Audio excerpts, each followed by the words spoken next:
Yesterday, James Rattlingleaf reminded us that history matters, context for understanding matters, because this is what helps us to know how we got to where we are and to see where we might go from here. With that insight in mind, will you please join me in one more round of virtual applause and written goodwill for Van, Pam, Flazell, Jim, and General Honore. 15 years on from Katrina, they generously gave us so much to contextualize the present and to help us to think about moving forward in more just and equitable ways. And also they just rang the alarm bell, and it's now our turn to answer the call. Thank you. And thank you everybody for coming over here for our last session of the 45th Annual Natural Hazards Research and Applications Workshop. For 45 years now, the director of the Natural Hazards Center has issued a summary at the close of this annual workshop. Gilbert White, our founding director and a lifelong Quaker, referred to this as, quote, offering a sense of the meeting. What it means in all practicality is throughout the week, it is the director's responsibility to attend every session in order to learn from you, get a feel for what is going on, and to write the closing. This year, given our transition to this virtual environment, not only was I able to listen to the speakers, I was also able to read the comments and questions of those writing in the chat box. In many ways, it felt like a more egalitarian experiment in knowledge exchange, even as I share a longing with many of you to be back in the same room in Colorado, where we can visibly engage, respectfully disagree, and audibly clap to show our support for one another. Before proceeding with this closing summary, I want to offer a special thanks to the people who served as the sturdy foundation and the steel beams that supported and upheld this entire effort. To the student volunteers who helped make this meeting possible, you have all of our gratitude. Elisa, Giovanna, Philip, Sarah, Logan, Melina, Kathy, and Laura, thank you for showing up to every session and helping to keep all of us together and on time. Yesterday, during the session on activating hope, Doris Brown reminded us that, quote, there is no I in team, and that everyone brings something to the table. She also observed that if we all work together, we can overcome anything. Those words so perfectly capture this Natural Hazards Center team, which expands each year to include Robin Albright and Terry McKenzie of MP and Associates. Without these people who you see here on this screen, there would not have been a 45th Annual Natural Hazards Workshop this year. If you are so moved, will you please offer a word or two of gratitude for the volunteers and the Natural Hazards Center team in the chat box now?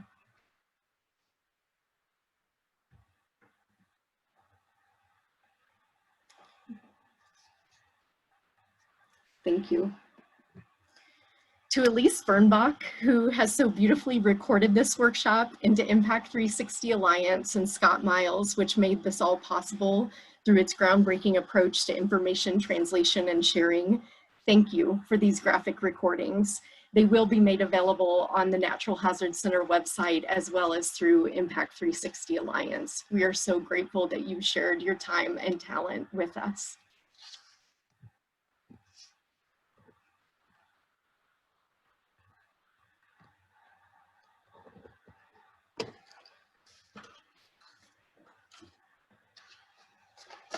Closing. How is this story going to end? None of us can possibly know the answer to that question, not even those among us with the most rigorous measures and robust data-driven models. So perhaps there are other questions that could also help guide us during this historic moment. During his keynote address, Chris Johnstone invited us to engage with the questions of, how do you want the story to go? The story of your life and the story of our time.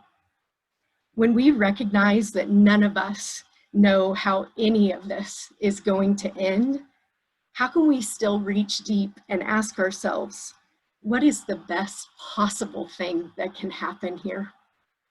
Once we get clear on that, then how can we take individual and collective steps to move forward? For the last 3 days, you have been helping to clarify the answers to these and many other emerging and enduring questions that are at the core of what Active Hope is all about. It is about using all the tools available to us to take stock of the many complex realities we face, setting a vision, and then figuring out how to move forward in our own lives and together with others. Active Hope is not about a feeling.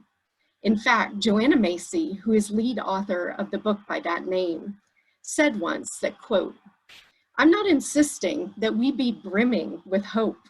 It's okay not to be optimistic. Feeling that you have to maintain hope can actually wear you out.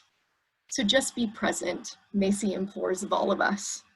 She continues, "The biggest gift you can give is to be absolutely present. And when you're worrying about whether you're hopeful or hopeless or pessimistic or optimistic, who cares? The main thing is that you're showing up, that you're here, and that you're finding ever more capacity to love this world, because it will not be healed without that.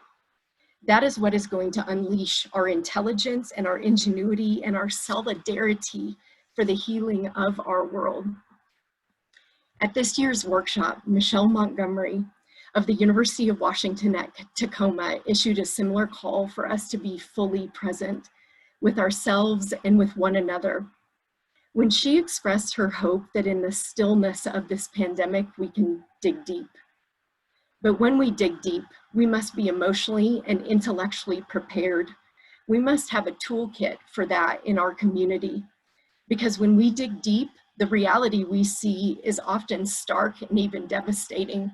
As General Honoré just shared with us, 400,000 of us may be dead by Christmas. There are no words to capture the devastation in that number. Natalie Grant of the U.S. Department of Health and Human Services noted that the multiple disasters that are presently unfolding before us are so clearly revealing the deeply frayed social fabric, economic inequality at its worst, and the weakened response capacity of our local, state, and federal systems. Carlos Martin of the Urban Institute cautioned us that, quote, "We cannot talk about hope without talking about power differences and forced despair that emerge out of the cracks that are replete in our system. These cracks are generated by structural racism, economic disinvestment, and diminished opportunities that threaten to swallow us whole if we do not fully acknowledge that they are a major part of what is actually driving disaster losses." Mike Byrne, now with Deloitte, has been a hazards practitioner for 42 years. In reflecting on the current reality, he noted that he is struck by the, quote, "increasing number and complexity of the problems we are confronted with, but also inspired by our growing ingenuity and enhanced capacity to respond." These insights help reveal why the first step in Active Hope involves taking stock of the many complex realities that we face.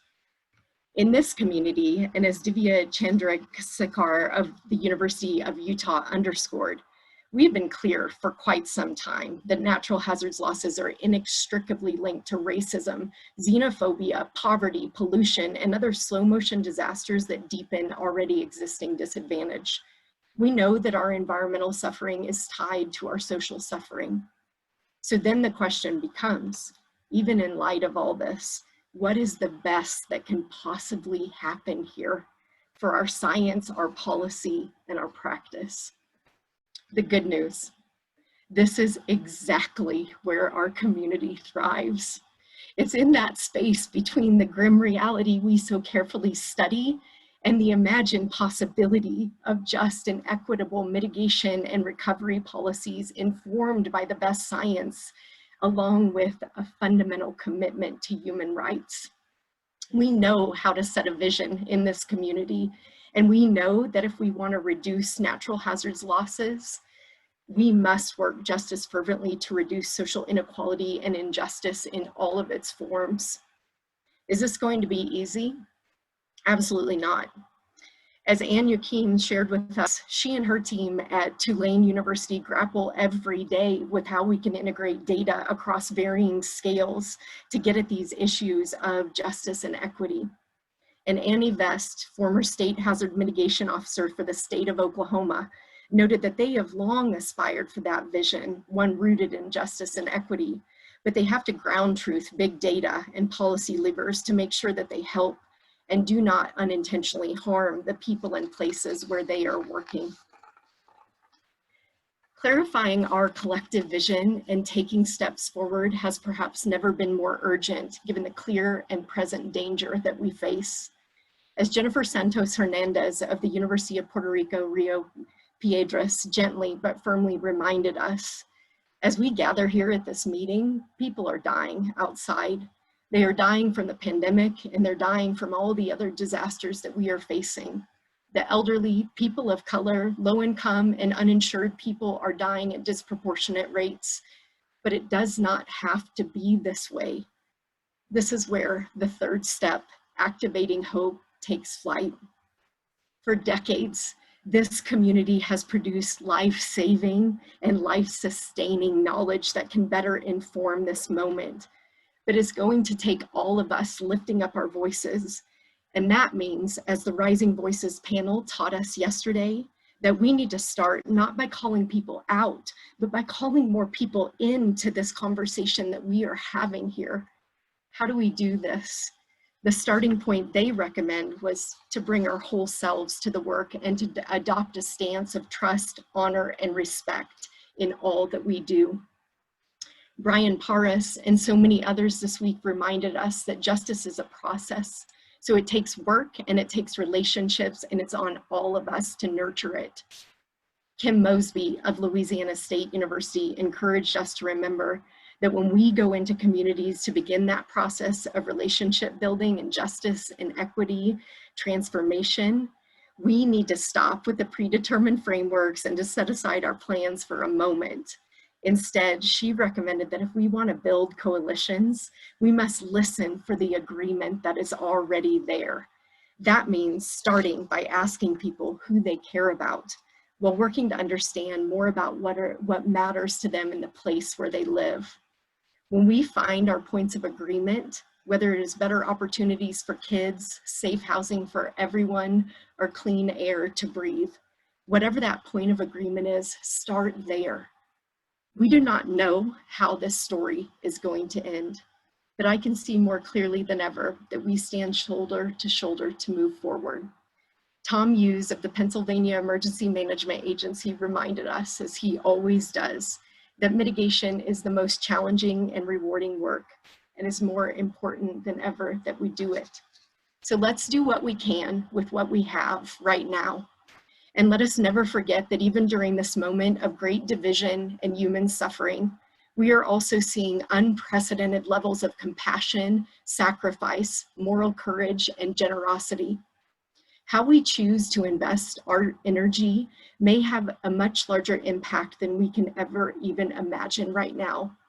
And as Flazell Daniels just taught us, history is telling us to do the impossible until it becomes the possible. So as we go forth with this work of making the impossible possible, remember to take care of yourself and others. And with that, I declare your 45th annual Natural Hazards Workshop closed. Please be safe. Thank you, everyone.